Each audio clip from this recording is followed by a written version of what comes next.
लगातार आंदोलन के बावजूद, जी हाँ साथियों, लगातार आंदोलन के बावजूद सहारा निवेशकों को भुगतान क्यों नहीं हुआ, ये बहुत बड़ा सवाल है। लगभग 90% लोगों के मन में ये सवाल अभी आ रहा है।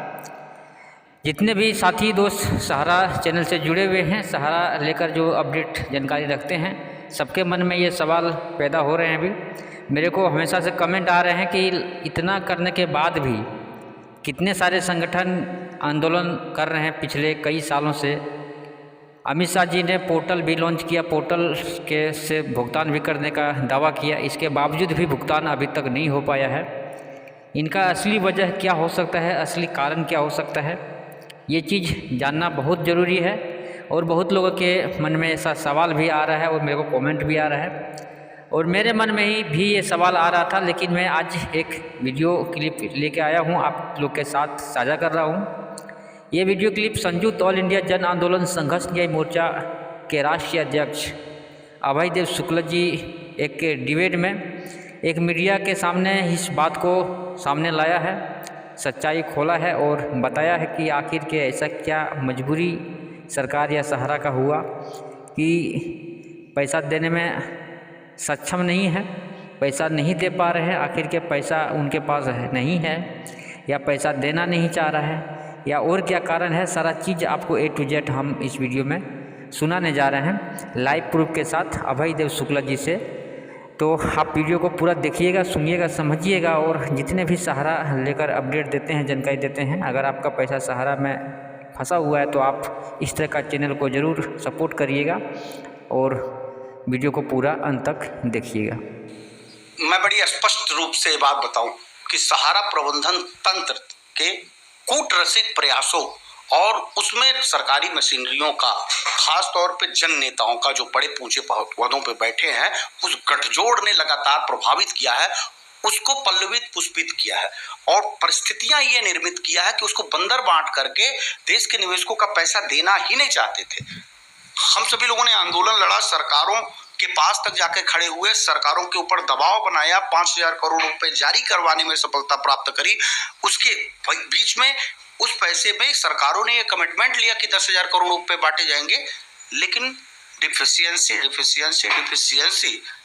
तो कारक को अगर आप ढूंढेंगे तो कारक के रूप में मुझे अगर कहीं से कोई दिखता है तो वो सहारा का प्रबंधन तंत्र है, जिसने उन सभी दस्तावेजों को केंद्रीय रजिस्ट्रार सोसाइटी यानी CRCS भेजने में हीला हवाली करी, या भेजा ही नहीं। जब देश के निवेशकों का डाटा उस डाटा से मैच खाने के बाद ही पैसे का भुगतान हो पाएगा, चाहे 1 रुपया चाहे 10 रुपया, तो आखिर वो डाटा है कहाँ? और अगर वो डाटा नहीं दिया गया है तो उसमें दोषी कौन? अभय देव जी, मैं इस मामले को बड़ा करीब से देखता रहा हूँ, बड़ी करीब से जानकारी है मुझे मामले की।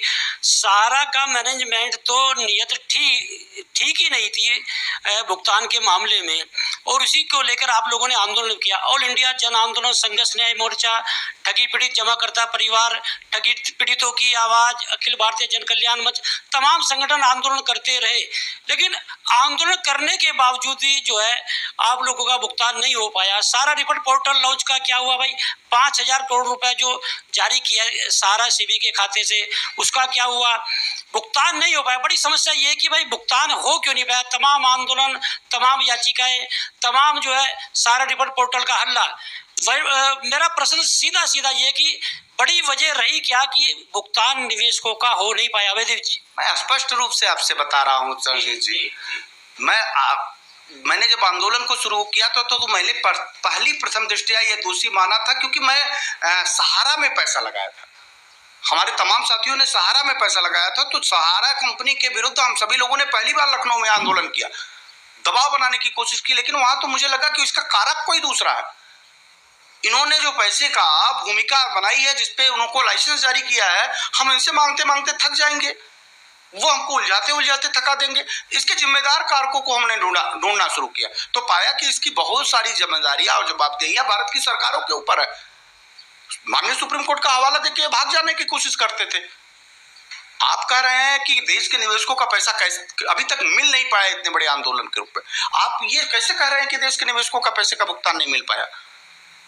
देश के पैसे के नहीं भुगतान के, निवेशकों का पैसे का भुगतान नहीं मिल पाए होते तो आंदोलन ने इतने बड़े दबाव दिए तो राजीव नंदगांव में 15 करोड़ रुपए कैसे मिल पाते?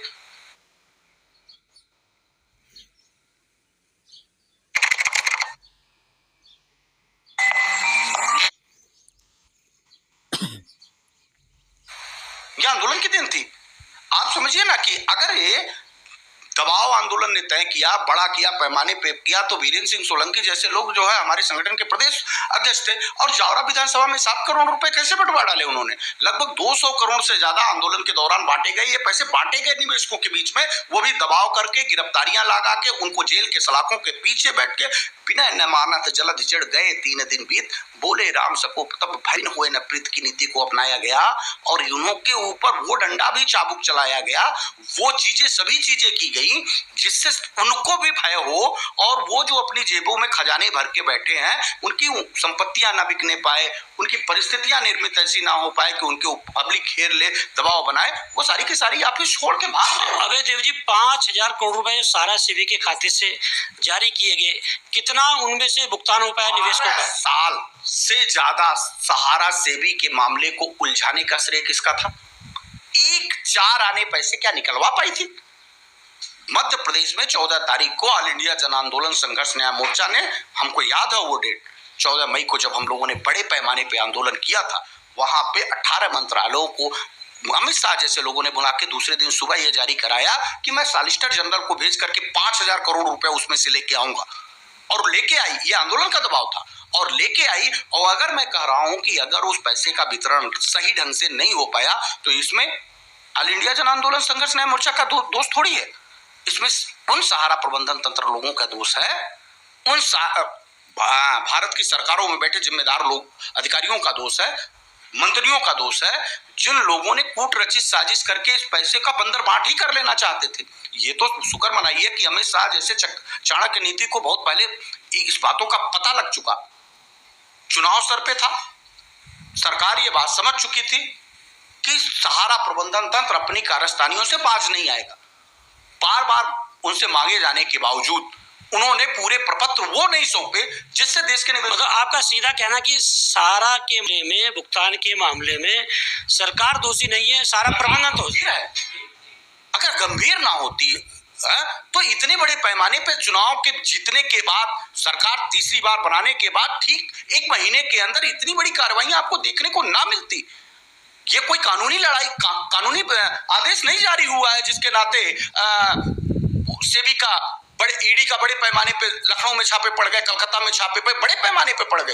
अच्छा, ये लखनऊ मुख्यालय पर जो ईडी की छापेमारी हुई है उसके बारे में थोड़ा बताइए दर्शकों को हमारे। और देखिए, हम लोग पहले से ही जानते थे और उनको जैसे होता है ना कि शेर के बीच में बकरियों को छोड़ देना, झुंडों को छोड़ देना, और शेर उन सभी लोगों का आज शिकार करने के लिए आमादा है। 13 करोड़ इन्वेस्टर हैं, अपने पैसे लगाए हैं, तो मांग किससे करते हैं? स्थानीय स्तर पे वो छोटे ग्राउंड पे काम करने वाले एजेंटों से।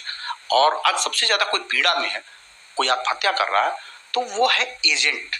और उन्होंने कोशिश करने की भरपूर कोशिश करी, एक कोशिश करी कि कोई मेरी उम्मीद बन जाए।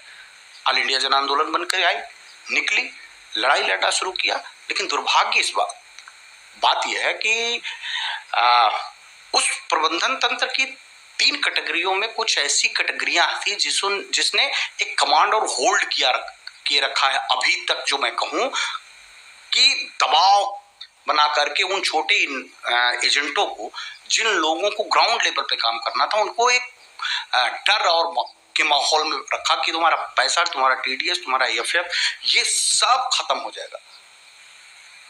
वो प्रलोभन दे करके, तमाम परिस्थितियां निर्मित करके उन लोगों ने इस मामले को उलझाए रखा।